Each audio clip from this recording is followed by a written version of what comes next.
You know, what's crazy? Everyone thinks being a hockey player is all glory, grit, and that sweet sound of the puck hitting the back of the net. But here's what they never show you. It's 4:30 a.m. You're lacing up skates in a freezing locker room, the chill biting through layers of gear like knives. Your breath fogs in the air.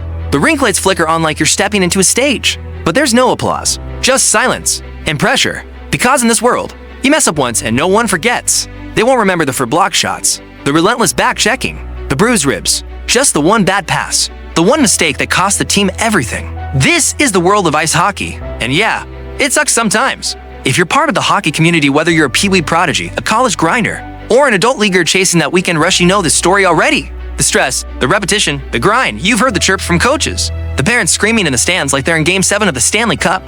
You felt the weight of comparison. The kid next to you got a D1 offer. You start questioning your entire existence. But hey, it's all part of the culture, right? Let's talk about the real cost. The injuries? That's just the beginning. Dislocated shoulders, torn ACLs, and concussions that blur your vision days after the hit. You tape it up, crack a joke, and call it toughness. But your body, it keeps the receipts. There's a reason why 2025 is the year more players are speaking up.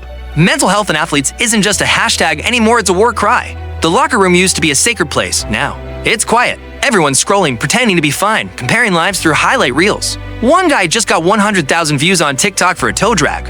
Another's getting scouted because of an eye-optimized training regimen. Yeah, that's real now. Eye and training, it's changing everything. If you're not optimizing your VO to max or breaking down game film with predictive algorithms, you're falling behind. There's no off-season anymore. The game never stops, and neither do the expectations. Parents hire private skating coaches when their kid is 6.6, specialized strength coaches by age 10, mental conditioning by high school, and don't even get me started on prep schools and academies that cost more than some colleges. All for a shot at what? A junior team in the middle of nowhere, a college tryout, a pro contract that lasts to seasons before your knee gives out. And still, we lace up.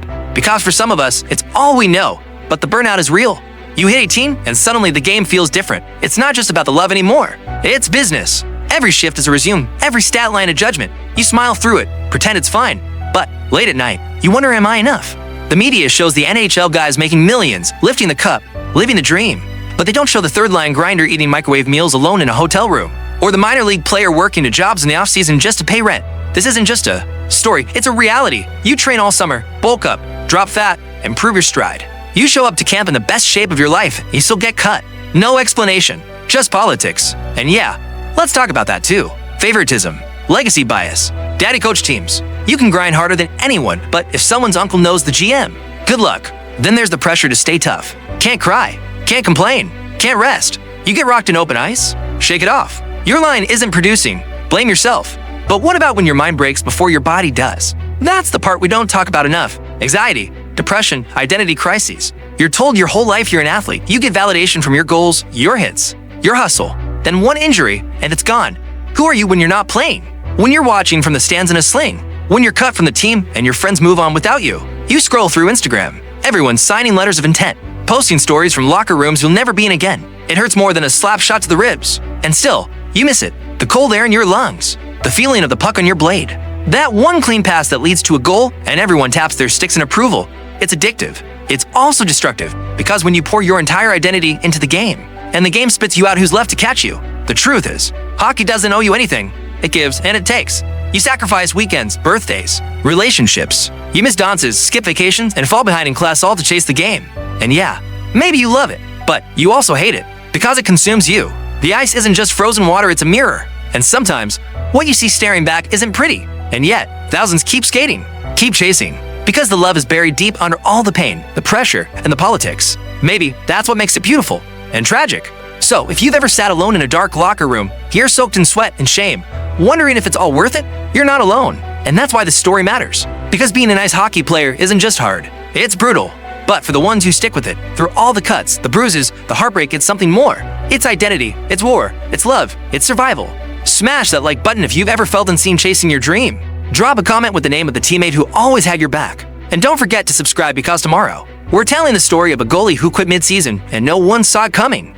The locker room silence after a loss is unlike any other sport, not just because of the score, but because every player knows when you lace up in hockey, you risk everything. Physical injuries? That's the easy part. The real pain. The emotional weight of constantly skating on thin ice literally and metaphorically. For many players, anxiety starts before the puck drops, coaches screaming, crowds expecting miracles, agents checking stats, social media trolls sharpening their knives. Every shift on the ice is a test of skill, of nerves, of how much pain you can hide behind your mouth guard.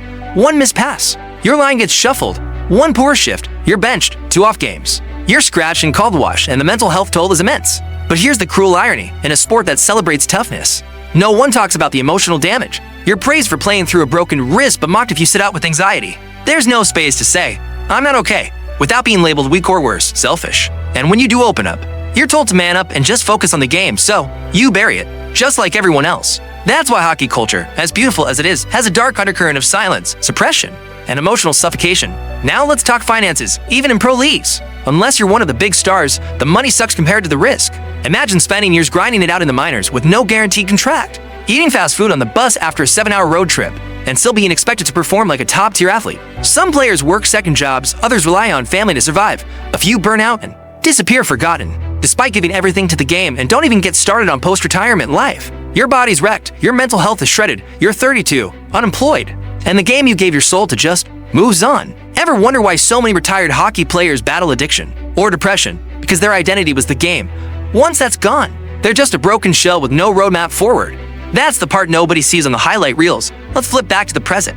Young players today grow up with skilled coaches, video analysis, AI-generated training data, and insane pressure to go viral. You're not just playing hockey, you're marketing yourself. 24/7s. One highlight clip could land you a scholarship. One bad game, and your team is filled up with strangers telling you to quit. And the pressure doesn't stop once you're drafted. If anything, it gets worse. The NHL is ruthless. No room for slumps. No mercy for rookies. You either rise or you're replaced. It's survival of the fittest, but not just physically. It's mental warfare. You're told to enjoy the game, but how can you enjoy something that's slowly grinding you down?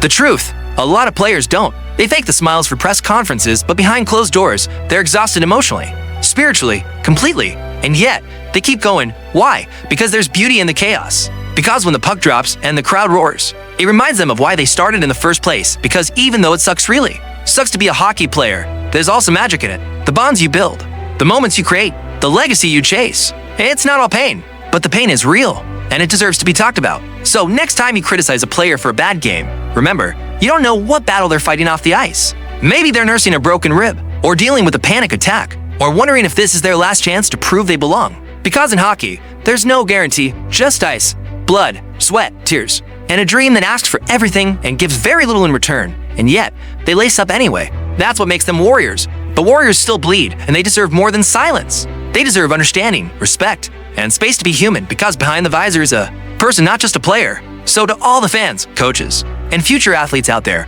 let's build a culture that celebrates resilience and vulnerability. Let's honor the grind and the emotional scars. Let's make sure that when we say hockey is life, we mean a life that's sustainable, healthy, and worth living beyond the rink. Smash that like button if you've ever respected the grind behind the game. Drop your favorite underrated hockey player in the comments. Let's give them the flowers they deserve. And hit subscribe. We've got another raw, emotional sports story dropping tomorrow. And trust me, you won't want to miss it.